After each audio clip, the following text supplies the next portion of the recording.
So without further ado, we're here this evening to listen to Professor Peter Hainsworth talk about his research into Dante, and Peter's an Emeritus Fellow at LMH and has been since 2003. But he actually joined Lady Margaret Hall in, I think, 1979. Was it, Peter? Yes. Yes. Where you were a university lecturer in Italian, and you joined as a fellow at the college. And before that, you taught at Hull and Canterbury. Is that right? Yeah. Yes, lovely. And since your retirement, you've published several books. And this evening, we're listening to you talk about your most recent publication, which is to commemorate the 700th anniversary of Dante's death. It's entitled John Dickson Batten, Illustrations for Dante's Inferno. And it's published by Panac International. And it just came out last week, was it? Yeah. Yes. So congratulations on your new book. And for those interested, we're actually selling copies through the college at the moment, and Peter is very kindly donating the proceeds from those sales to Lady Margaret Hall. So if you would like a copy, and Peter will be telling us more about his book throughout this evening, then do get in touch with us at the development office. And tomorrow we'll send everyone an email with more details on all of that as well. So without further ado, I think I will hand over to you, Peter, and I hope you enjoy. Thank you so much for talking to us all this evening. Hello, good evening, everybody. I'm going to talk about the illustrations for Dante's Inferno by the artist John Dickson Batten. They were created in the 1890s and they belong to Lady Margaret Hall. They were exhibited in Lady Margaret Hall for some decades in Hell Passage, hence the name. And then when at a certain point, they were taken down and put in the library, where they languished and have languished until now, when I'm bringing them out to a wider public I hope it's a very wide public indeed, in this book consisting of the illustrations with an introduction by me and commentaries on the illustrations saying what's going on in them. The neglect of these illustrations might seem now surprising. After all, they did just sit there in the college library, and for a long time were in a store cupboard. And I think it's partly because they were unfashionable. They're in the late 19th century manner, which wasn't very highly rated. I remember myself when I was the library fellow talking with the librarian, and we glanced at these things that were piled up and thought they didn't look very interesting at all. This was in the late 1980s, early 1990s. I even remember saying, maybe we should see if we can get rid of them, thinking that they weren't worth anything at all. Well, times have changed for everyone, including me. So I now find that I'm very attached to these pictures, and I think they're very interesting and of very high quality. And I think this goes with a general change in taste. People are much more willing to look at late 19th century art than they were and appreciate it. The cult of modernism, which I myself was a fervent member of, has, I think, diminished, so that we can look back to art of the 1890s and think that it's interesting. Now, I'm very grateful to LMH for responding to my request for permission to publish these drawings. Very grateful to governing body, the fellows, and to two people in particular. One's Anne Mullen, the senior tutor, who put a great deal of effort and time into smoothing the pathway forward of the publication of these drawings. I appreciate that very much. I doubt if it would have actually happened if it hadn't been for Anne. But the other person without whom it would not have happened is James Fishwick, the librarian, who photographed the drawings for publication and did so with great acumen, precision, skill. Very good indeed. So they are college people who are I'm very much indebted to. And then there's also my publisher, probably never heard of Panarch Publications. It's a small publishing firm which happens to be run by a friend of mine. And they, I think, have performed extremely well in producing this book, which looks great. And this is the actual book. I will show you it immediately. That's the cover with an illustration from the drawings. It's of Dante and Virgil riding on the monster Geryon. I'll come back to that at some point. Right, so these drawings by John Dickson Batten. That's not a name many of you can conjure with, I imagine. I couldn't either before I got into this. John Dickson Batten was born in 1860 in Plymouth. He took a degree in law in Cambridge, and then he became an artist. He studied at Slade and then acquired a reputation for himself as an illustrator. He illustrated in particular collections of folk tales edited by a man called Joseph Jacobs. And the illustrations are very fine, rather quirky. They now appear in editions of Joseph Jacobs' books, which are available online, plus children's books, but there's something more to them than that. So it was as an illustrator that he particularly made his name, but he was also a painter, and a painter of some substance in the late 19th century manner. And I think it was an illustrator that his name came to an important figure as far as these illustrations are concerned of ours, and that is a man called George Musgrave. And George Musgrave was a lawyer who was also interested in Dante.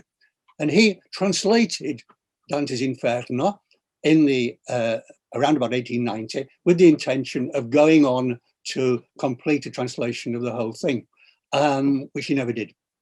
The translation that he did was a very odd one because it was a translation into the meter and to a certain extent the language of Edwin Spenser's Faerie Queene.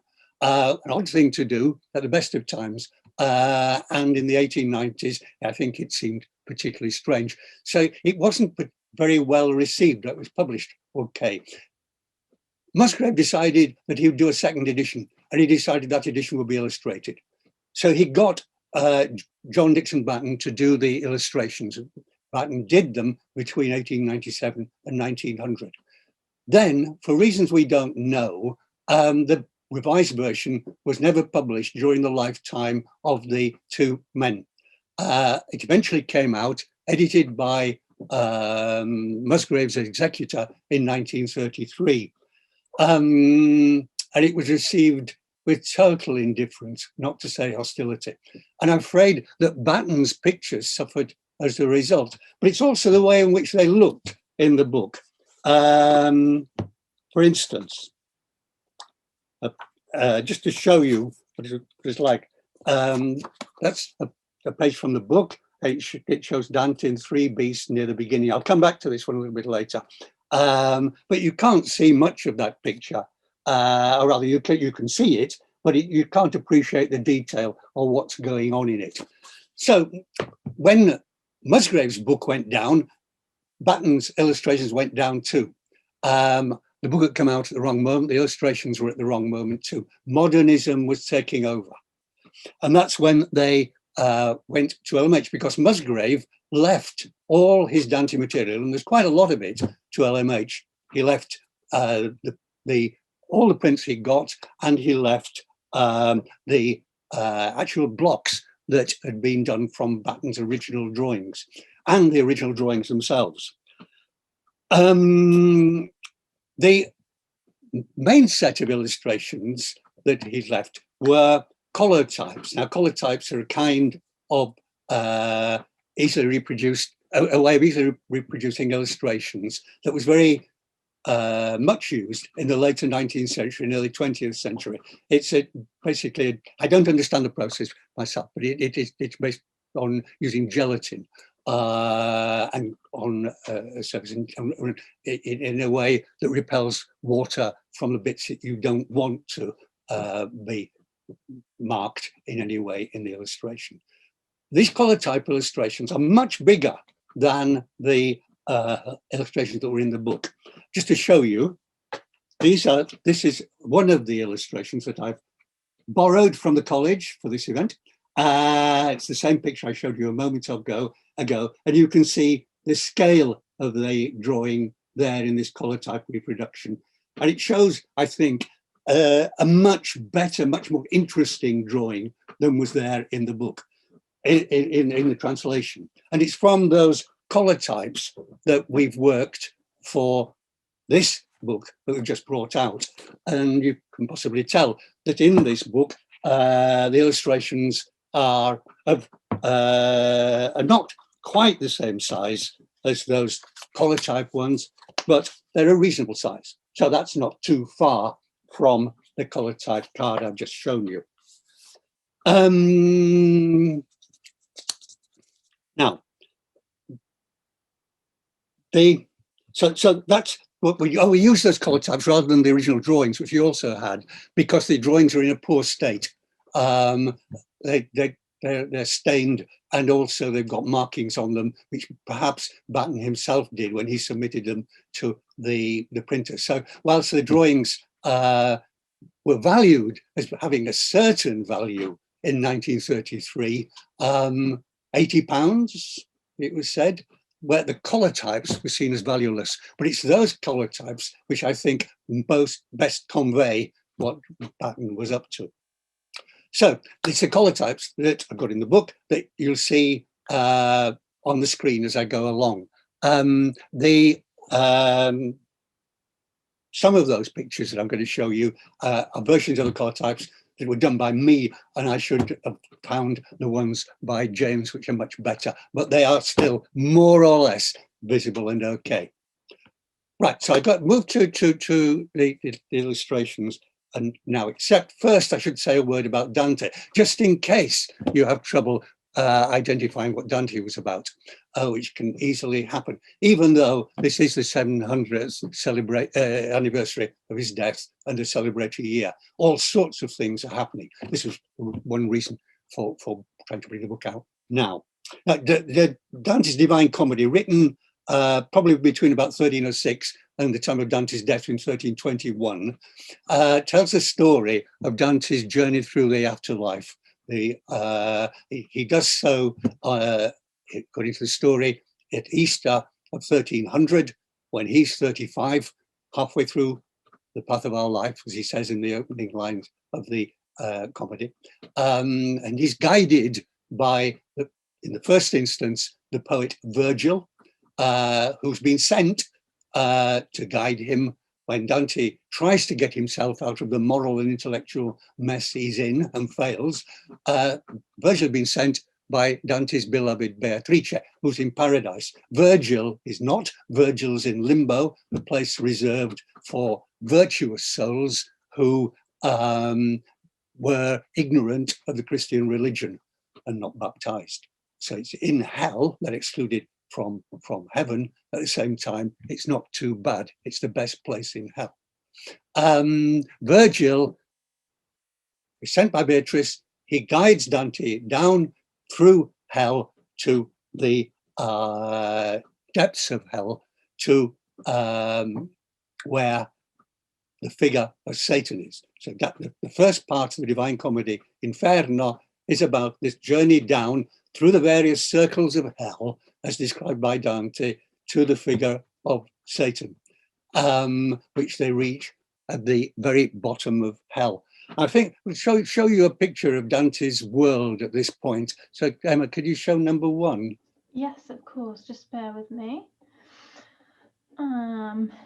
Here we go. I hope you can all see that there. I can see some nods, so that's good. That's good. Right, now this is another drawing that we've got in Lady Margaret Hall, which is in the book, and this is by another artist called Edmund Hort New, N-E-W, who was also commissioned by George Musgrave to do some illustrations. One of the illustrations he did, which was not included in Musgrave's translations, was this drawing of Inferno. And you can see the various circles down to circle 7 of Inferno there, as depicted by New. And that's where Dante and Virgil go down to. New's only got to circle 7, and there are still lots more to go. They're really, in effect, half of hell to go to get down to the bottom at circle 9, because the circles 7, 8, and 9 are divided into in various ways. So this is a pit going down to the center of the earth. Then, when they get to the center of the earth, they climb down the figure of Satan to the very, very center, turn round, and continue climbing up Satan until they come out on the other side of the world. Could we see number 2? Yes. Sorry for the delay. Here we go. Number 2.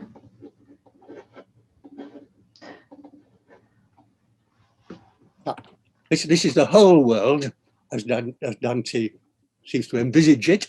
There's hell at the top, which is in our hemisphere.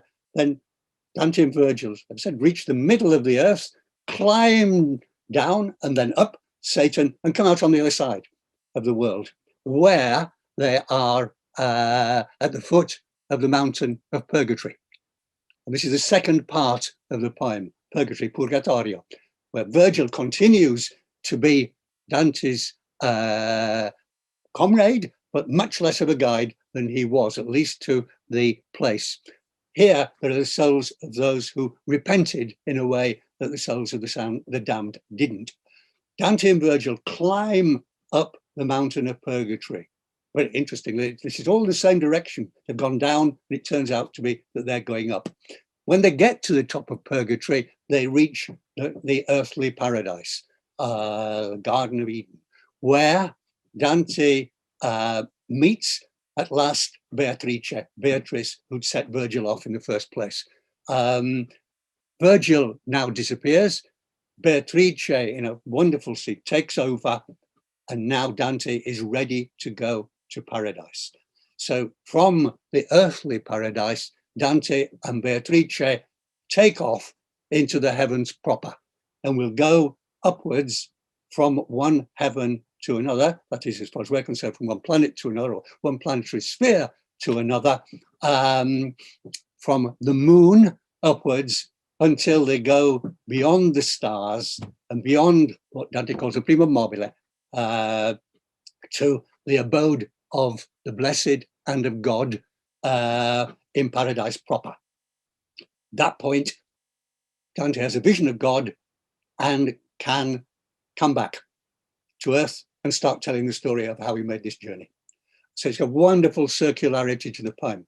Now, that's the whole thing. And so 2/3 of the poem are not to do with hell at all. We can leave that one, Emma, if you want. 2/3 of the poem are not to do with hell at all, but it's hell which has always engaged people's imagination, particularly illustrators. Now, illustrators begin to illustrate the poem from very early on, from the 14th century onwards, from soon after its release. There are hundreds of manuscripts of the Divine Comedy and quite a high proportion of illustrations. And illustrating the comedy continues from then onwards, right through to now. And there's some very important artists who illustrate the comedy, including Botticelli in the 15th century, but then there are people closer to us, like John Flaxman, William Blake, and the artist who was most popular in the 19th century and who you could find in most English and translations of Dante, particularly a translation by someone called Henry Carey, was Gustave Doré, a French artist who produced illustrations of the whole Divine Comedy, but interestingly, he produced 75 of Inferno, 42 of Purgatory, and 18 of Paradise. So you could tell where he was engaged, and so many other artists have been like that too. And that's continued up till now. Most illustrators up to Batten's time were straightforwardly figurative in one way or another. Not all, I'll show you one or two that weren't. But then since Batten's time, a kind of modernism has taken over. And so the big modern artists have illustrated Dante. to are Salvador Dali, for instance, or Dali, Robert Rauschenberg, producing a strange gay version of Inferno, and then other people. In fact, amongst modern artists, very recent artists, are women. More women artists now appearing to illustrate Dante, which is an interesting development. I'll go back to Batten himself, I think, at this moment, and look at what he did. But what Batten does is to show the events of his illustration with great precision and with great attention to the text. He does, in that sense, illustrate Dante rather than give his own interpretation of what Dante is doing. Of course, there is interpretation of what Dante is doing, but he also produces illustrations that reflect on the text, that do show what Dante is doing with a great deal of precision in a way that many other artists do not do. In fact, I'm not sure that any other artist does. So this is one of his qualities. Just look at what he the illustration I've got. Can you go to number 3, Emma, please? This is the one I'd shown you already. This is the beginning. Dante, lost in the dark wood, tries to climb the hill of virtue, meets 3 beasts: a leopard, which is the top of the picture, a lion, and a wolf. The leopard, he thinks he's got in some kind of order. The lion, much more difficult to deal with. And the wolf is the one that really pushes him back. The leopards normally seen as representing lust, the lion pride, and the wolf greed. But I think it's more likely to be commerce. Dante is definitely anti-commercial. So he's pushing him down the hill of virtue. And then a figure is emerging who is in the right-hand side of the picture, coming through the wood, and that's Virgil. So Batten's showing this in action effectively, not emphasizing fear and horror, but giving you a graphic picture of what was happening. Can we go to the next one, which is number 3A? Yeah. I want to look at this. This one is Beatrice. Virgil explains to Dante, who wonders what on earth's going on, that he's been sent by Beatrice to guide him. Beatrice in paradise, who's with Rachel and Leah up there on the left-hand corner, has seen Dante having his struggle to climb the hill, and now comes to down to Limbo, gets Virgil moving to go and help Dante out. A very fine looking Beatrice, wearing a long robe, looking dignified, somewhere in the heavens. Bear her in mind for a moment, if you can. Go forward, go to the next. Can you go to the next one, Emma, please? The Gate of Hell. Yeah, has that come up for you there? Yeah, that's come up. That's fine. Lovely. Thanks. Yeah, I want to look at this one. This is the Dante and Virgil about to go into hell proper. Dante throughout will be wearing this gear, this long robe with a cap, scholar's cap, and Virgil will be wearing, he's wearing here. Above the gateway to hell, you can see the Italian version, the Italian original of the last lines of the inscription over the gateway, with the famous line at the end of it that we all know: abandon hope, all ye who enter here. But Dante's Virgil is always like this. Batten's Virgil is always like this, in this role, a dignified older figure. Dante's always like this. There's we might say there's a question here. Virgil is a soul. Souls don't wear clothes, as far as I know. Dante is the only figure in the whole poem who is a living human being, so he's got to be dressed. Virgil, like Beatrice, is dressed. Well, the other souls won't be, and that seems reasonable, but it would obviously be difficult, and it's difficult for any artist before the modern period, at any rate, to show Virgil and Beatrice as what would they be? Naked souls, can't do it if you're going to have their dignity. So they're clothed in this way. Right, so they go down into hell, and the first set of sinners proper that they see are the lustful. Can we go to the number 5? And here, Dante and Virgil, they've come through limbo where Virgil is. They're looking out into the lower hell, and the first lot of proper sinners that they see are those guilty of lust, who are carried along by a wind, a dark wind. The Dante, they're carried up and down. It's a painful wind that they're carried by, and presumably it's a representation of passion. Dante looks up, sees 2 sinners in particular he'd like to have a word with, and Virgil says, call to them, and they come over, and they will talk with Dante. Could we go to number 5, which is that one? The 2 sinners who now appear and talk with Dante. These 2 very famous sinners, probably amongst the most famous in the Divine Comedy, Francesca and Paolo and Francesca. Francesca being the wife of the Lord of Rimini, had an affair with his brother Paolo. They were killed by the husband when he discovered it treacherously, but they are still, because of the force of their passion, together in hell. So they come over, and Dante asks them to speak, and Francesca is the one who speaks. She speaks about love, the power of love, and then tells how they came first to uncover their love for each other explicitly, and how they kissed.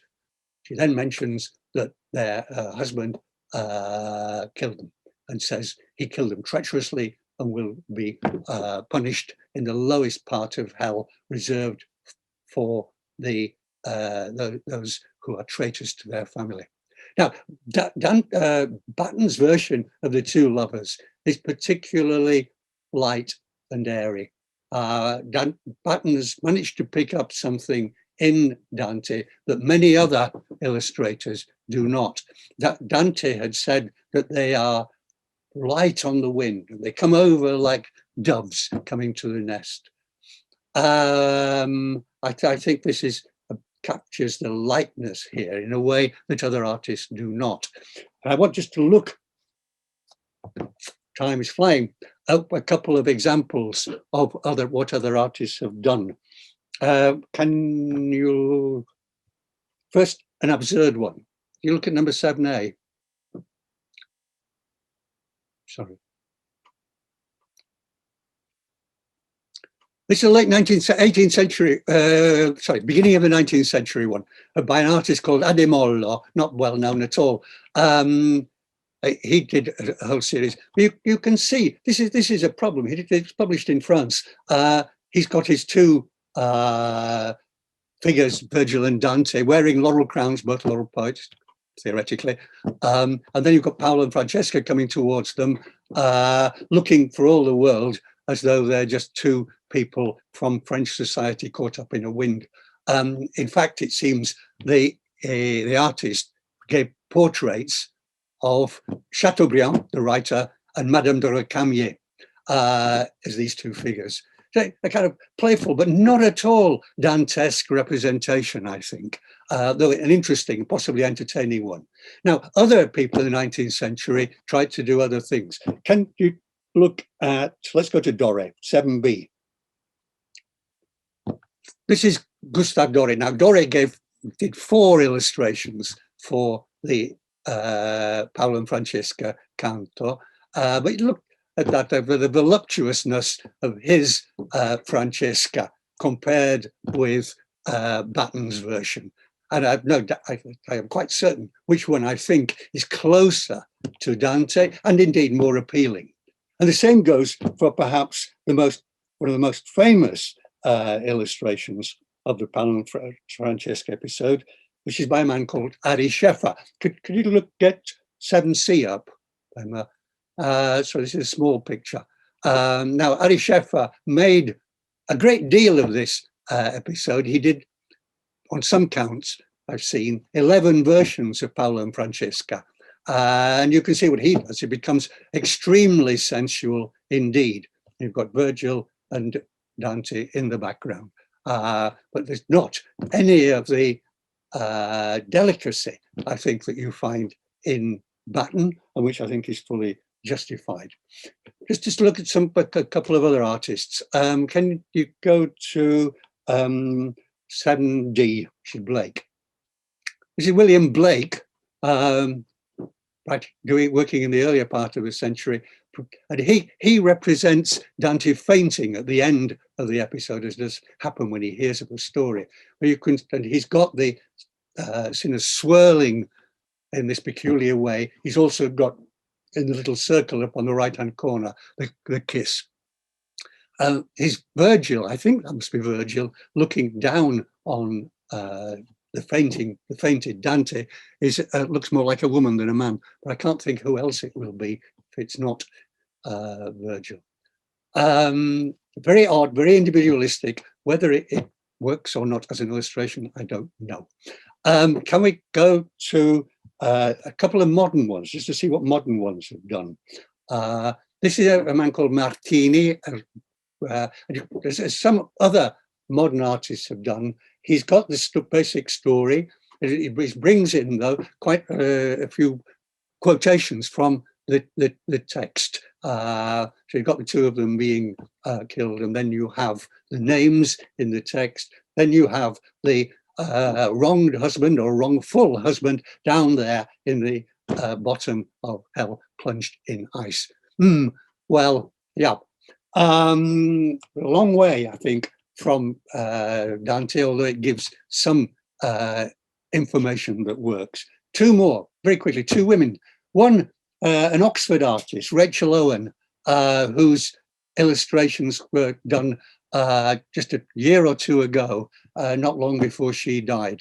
And she does photo montages. She herself was a Dante expert, did a lot of Dante teaching. It was very sad that she died in her late 40s. But she does something that certain artists do, which is, again, rather like that French artist, include portraits. This is a photo, in fact, of a friend of hers who is appropriated to represent Francesca. You see the man, Paolo, is just a silhouette in the background. She's also made an attempt to bring in some of Dante's imagery, the bird-like imagery down near the bottom. Lastly, in this lot, this is Monica Beisner, a very fine artist working in this country. And you can see her souls tumbling through the air, and then the two figures just as faces in the middle of the thing. But this, I think, enough, I would say, to show how distinctive Batten is, and I would say how wonderful he is. I'll go just a bit further. I'm taking too long, but I'm still going to go on for 5 minutes, if that's all right. This is Geryon. Geryon's taking Dante and Virgil down from the 7th circle into the 8th, and he's a figure representing fraud. This is a wonderful image that Batten creates.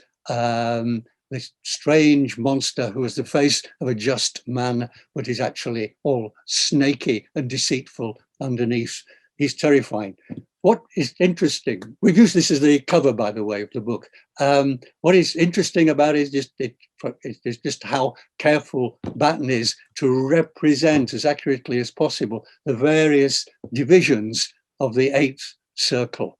So we get an impression that we often don't get from other artists, of the sheer scale and complexity of hell, which Dante dwells on a great deal. Can you jump to number 12? Yeah, the other side of Batten comes through in certain illustrations, such as this one, and which possibly you could argue shows his fairy story side or his folk story side. These are devils, and the devils are in charge of the boiling pitch in which corrupt politicians are plunged. Might ring bells. These devils are themselves extremely quarrelsome. They fall in, some of them fall into the boiling pitch. Batten here shows them screaming, yelling, pushing around, but the figures are almost comic. And I think that is good as far as a representation of Dante is concerned, because this is one of the episodes in the Divine Comedy which we can find, and Dante clearly finds, humorous in a gross sort of way. Batten comes close to representing that, and I think very entertainingly and successfully. Right, nearly done, I think, but not quite. Want to get to Satan. So can go to number 13. At the bottom of hell, then Dante and Virgil see Satan, the figure of Satan, who is plunged in ice up to his midriff.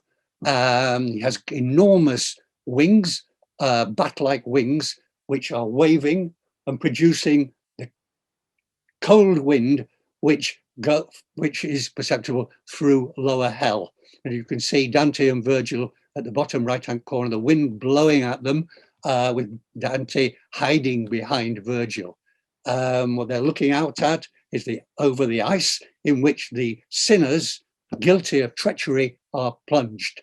But the prime sinners, who are first and foremost guilty of treachery, are three sinners that the Satan is chewing on. They are Judas, betraying Christ, Brutus and Cassius, who betrayed Caesar. Satan has three heads, and you can just make those out as he chews away on the three sinners. Very difficult to get Satan, and I'm not sure that many artists managed to do that. But I think Batten's attempt is a very good one. And the most famous one, which I haven't got, is Botticelli's, which presents a very curious rug-like Satan. Consider the next one. Now, Batten has, at this point, as it were, a view of hell from Satan's perspective. So you can see in the foreground at the front the wings of Satan and his horns. He's looking out over lower hell, and he's looking at the various divisions of Circle 8, all those that we've seen below Geryon who are coming down, and then the giants at the bottom there, who were enormous and have been represented as being enormous in Batten's depiction of them. So what Batten again does is give a sense of scale. Hell is a big place, and he gives an impression of how big Satan is. One fairly recent article calculated on the various indications that Dante gives that Satan was a bit higher than the Empire State Building. Maybe that was right, I'm not sure. So Dante and Virgil climb down and then up Satan and then leave him. Can I go to the last one I've got? Leaving Satan, yes. So now Dante and Virgil have climbed up. Satan is inverted, and he's, as it were in this picture, reduced something more to scale. He's not quite as big and horrible as the previous picture had done, which I think has a moral message to it. Once you've got through this, Satan is being put in place. Dante and Virgil leave through this narrow passage. The final image of Batten will show them coming out at the foot of purgatory and looking up to see the stars again. Arriveder le stelle, to see again the stars. And this is where I hope what I've said gives you an indication just how skillful, thoughtful an artist Batten is, how interesting an artist he is, and how close to Dante he is. And at the same time, how there is in Batten a great deal of imaginative poetry too. I think he's someone who is really well worth looking at. If you think that it's going to be difficult to look at some of these drawings, well, I hope that the commentary I've appended and is opposite each of the drawings in the book will clarify what's going on for you. I've also got their translations, my translations, not poor Musgrave's translations of relevant little bits of Dante. At that point, I shall stop. Thank you. I'm sorry I've gone on far too long. My apologies. No, that was fascinating, Peter. Thank you so much for sharing all of that with us. And the illustrations are stunning. So thank you very much for bringing those to a wider audience. If I may, at this point, I know the Reverend Dr. Allan Doig, Emeritus Fellow at LMH as well, has got a couple of questions lined up ready. So Alan, would you like to come in at this point? Thank you very much, Peter, for a tremendous introduction both to Dante and to translation and illustration. And I've got two questions. One is quite general and perhaps ill-focused, but the second is pretty straightforward. The first is about translation and illustration and what constitutes good translation, good illustration. They seem to me to be closely related if you take illustration to be a translation of text into a visual language.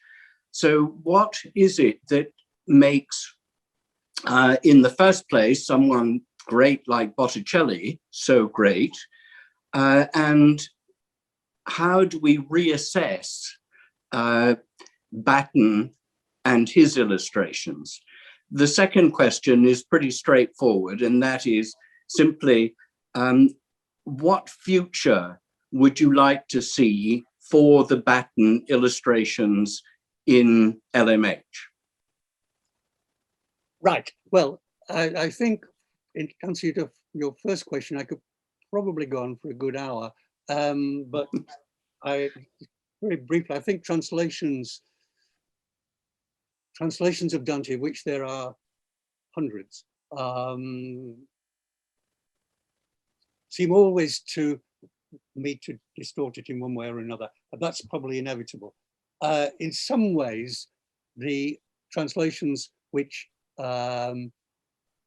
get most of Dante are those which are most straightforward. And I think that coincides with Batten.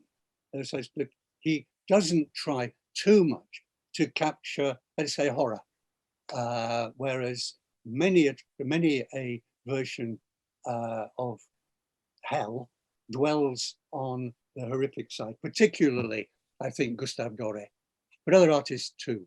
They try to bring out what is frightening. So Batten, I think,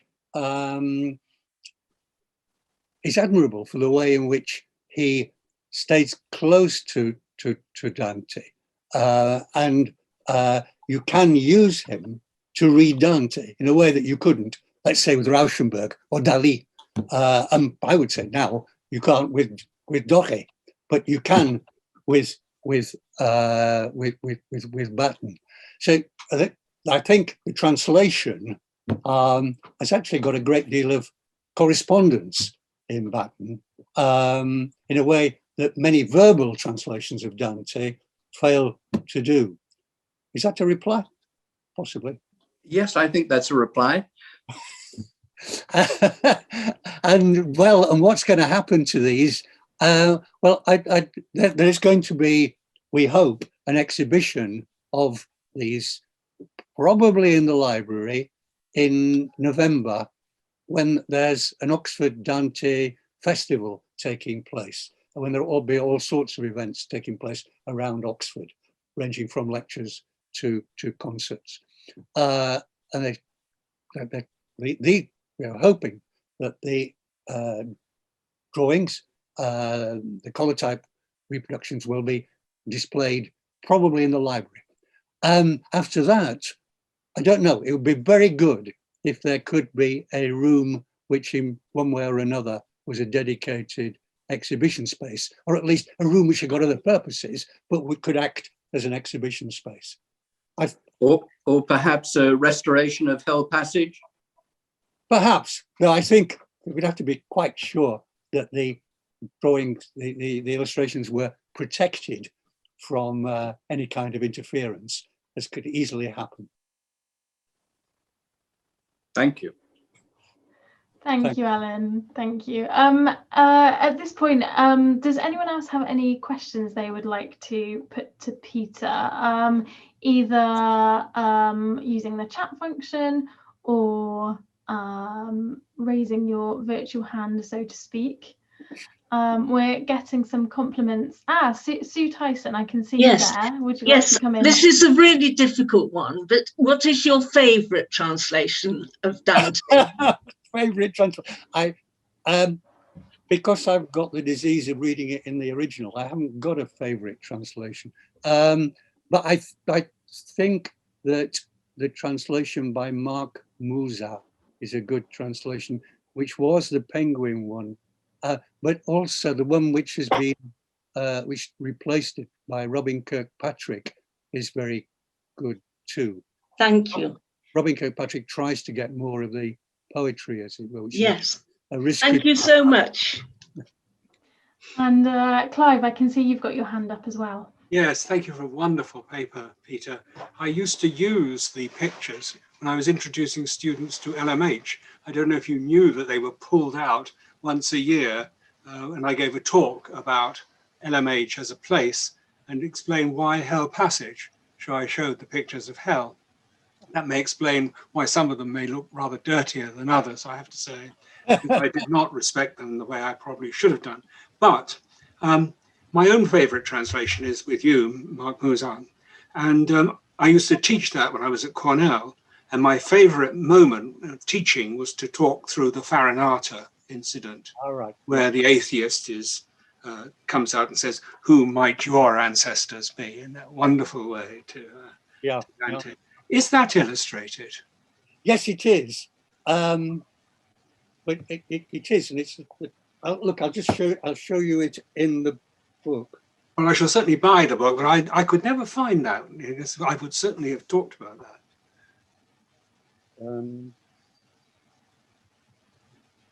Yeah, look, this is Farinata. It's a rather strange illustration because he's got Farinata. Farinata was an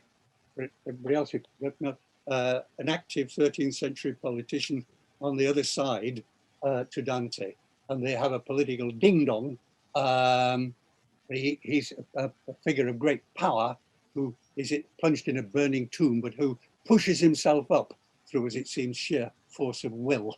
Well, Batten has him wearing what looks like a suit of armor to represent his warrior side. It's one of the most wonderful episodes in the Inferno. I think so, yes. I love it, where he recognizes Dante as a Florentine because Dante is speaking with a Florentine accent. Yeah. And then he says, you know, who are you speaking correct language here? And who were your ancestors? Yeah. And he finds out that they were Guelphs rather than Ghibellines. Great. Yeah, great stuff. Wonderful to teach. Yes, I'm sure. Thank you. Thank you, Clive. Gervais Rosser, I can see you've got your hand up as well, if you'd like to come on. Yes, thanks. Peter, thank you so much. Fantastic project. It's obviously a lovely book, and we're all really now itching to see it directly. The pictures that accompanied earlier texts of the comedy grew up, didn't they, in the margins, along with commentary on the text, which also used to be in the margins rather than in the kind of footnotes or at the end as we're used to now. And there's a sense in those early ones that the pictures were in some way not just illustrating, depicting the story, but in, you know, adding to the kind of commentary, helping, you know, mediating. And I just wondered, given that you particularly emphasized the way in which Batten was in various ways faithful to the text or depicted the text accurately, I just wondered whether I could push, I mean, is there a sense too in which Batten is also adding something? Is he helping us to see things that we might not entirely get just from a textual version of the poem? Do you see what I'm getting at? You know, the illustration is something more than a representation. It's adding something. Yes. Yes, I feel that. At the same time, I find it quite hard to pin it down. I mean, with the Francesca episode, I think that he gets a certain sort of, let's call it innocence, which you, when you look at the text, you can think, yes, that may be there, but at least you have to debate it. The common modern way of reading the Francesca episode is that she's trying to con Dante, con herself about the nature of passion and love. Batten is going along with her to a certain extent, in a way that quite a lot of 19th century artists and readers did. Famous line about the sin is purified by the ardor of the passion.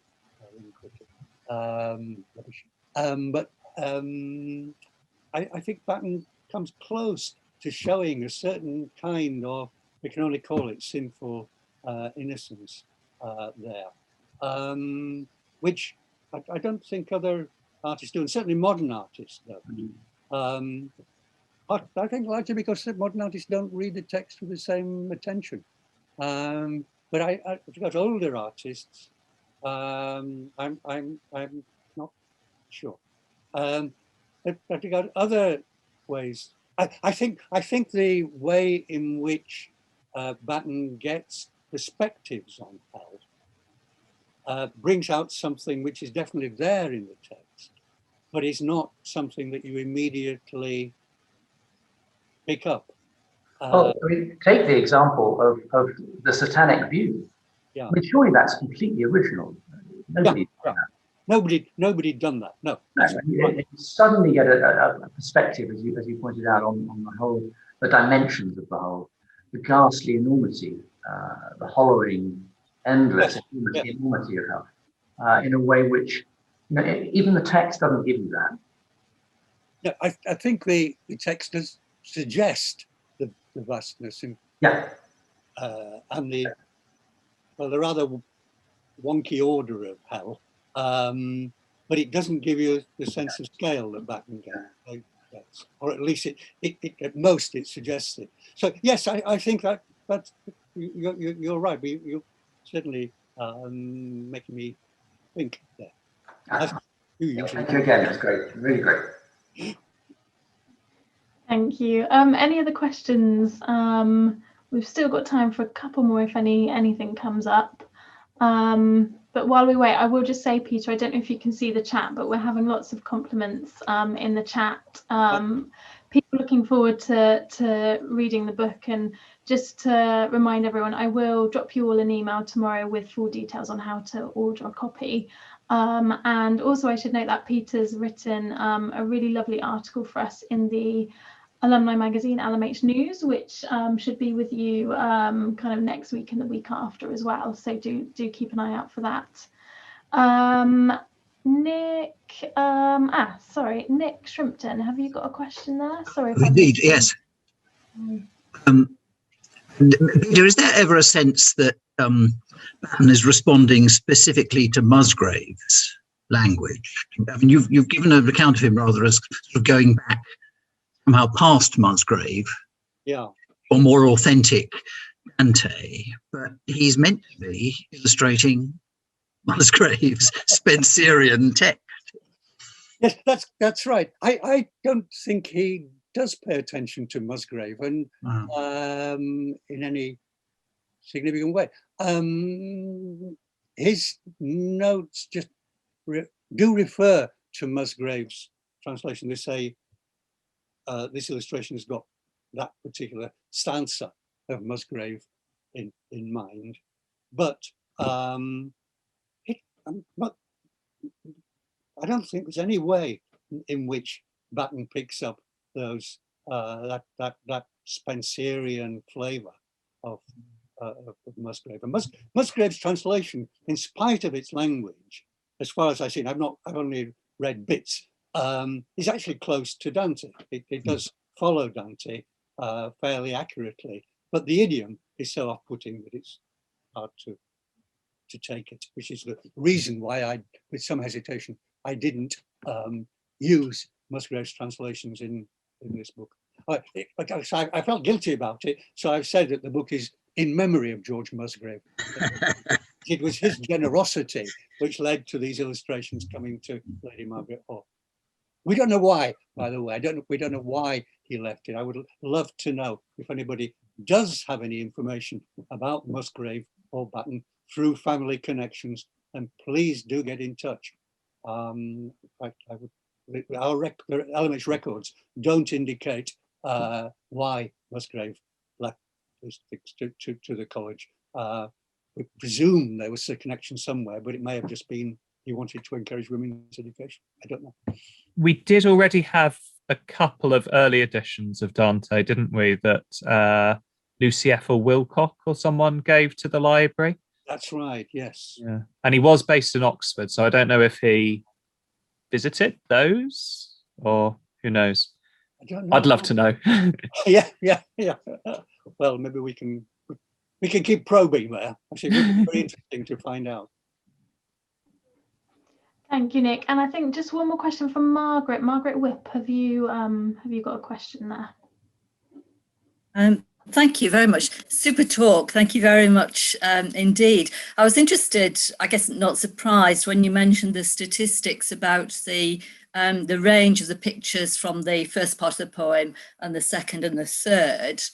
And I wondered how you found that Batten coped with the more abstract parts of the poem in the later parts, in the Paradiso, and any thoughts in general about the challenge to artists of trying to represent or perhaps to evoke those very mystical sections, and your thoughts on that from an artistic point of view. Well, Batten illustrates only Inferno, just as George Musgrave, so he doesn't go beyond Inferno. But I'm not sure what he would have done if he'd gone further on, because his illustrations concentrate on the visual, what in particular on Dante and Virgil, and what they're doing and their responses, Dante's responses to what they're seeing. So when you have characters talking about their experiences, Batten puts that on one side, unlike some other artists, like that Martini modern illustration that got what Paolo and Francesca talk about, or rather what Francesca talks about when she gives us a story. So he keeps very much to the text. Now, other artists going on into Purgatory and Paradise do very often try to represent the more spiritual side. There are when they do it, Purgatory is not in many ways a problem, because it's as concrete in many ways as Inferno is. And it's light. It's a big distinction. It's got day and night, but most of it's in the light. So that gets rid of the complications of representing a totally dark landscape, and it's possible to represent a more earthly one rather than this peculiar infernal one. But Paradise, yes, Paradise is a real problem. I think that Botticelli, who does go through the whole lot, ends up producing some really rather pallid illustrations. Now, it's partly because he didn't complete them, but partly because also, what can you show? There's a lot of discussion in Paradiso of issues of one kind or another. Occupies a lot of space. Is one reason why most people particularly if they're reading it in English, get stuck with Paradiso. Dante has said he would. Dante says, be careful, you may not be able to do this one at the beginning of Paradiso, and he's quite right. A lot of readers don't do it, but it has got some of Dante's most wonderful poetry in it. So it is a real challenge. Now, I don't think that Botticelli brings it off at all. I think the drawings in the state they are very schematic. But so that may be partly to do with Dante going on. But how do you represent a vision of God at the very end? It's very hard indeed to be convincing on that. I think that one of the artists who is, I can only say successful, is the woman artist I mentioned, Monica Beisner, whose Paradiso has got beautiful colouring and abstract designs in it, which represent the various souls who don't have human form or don't show themselves in human form in Dante, and that suits Monica's way of doing it extremely well. So if you do have the chance of ever seeing Monica Beisner's, please do take it up. I think she's remarkably good at that. Probably more convincing, I'm not sure is the right word, but impressive in Paradiso than in some of the other earlier parts, although I think she's pretty good there too. So I'm saying I don't know what you do with Paradise. I don't know what an artist can do with Paradise that's convincing. Thank you, Margaret, and thank you, Peter. I think that actually just about wraps us up. What's this? Yes, really just lots of messages coming in saying thank you so much, and really looking forward to seeing the book. So completely echo that, Peter. Thank you so much for your time this evening, and thank you to everyone for joining us as well. We have recorded the event this evening, so we hope to share that with you more widely. And like I said, I will also share details of how to order a copy of the book as well. But I think that that wraps us up for this evening. So thank you very much, Peter. The price to LMH people will be less than the price to the world at large. Yes, very important. Yes, indeed. And like I said at the start, Peter is incredibly generously donating his proceeds to the college as well. So thank you very much.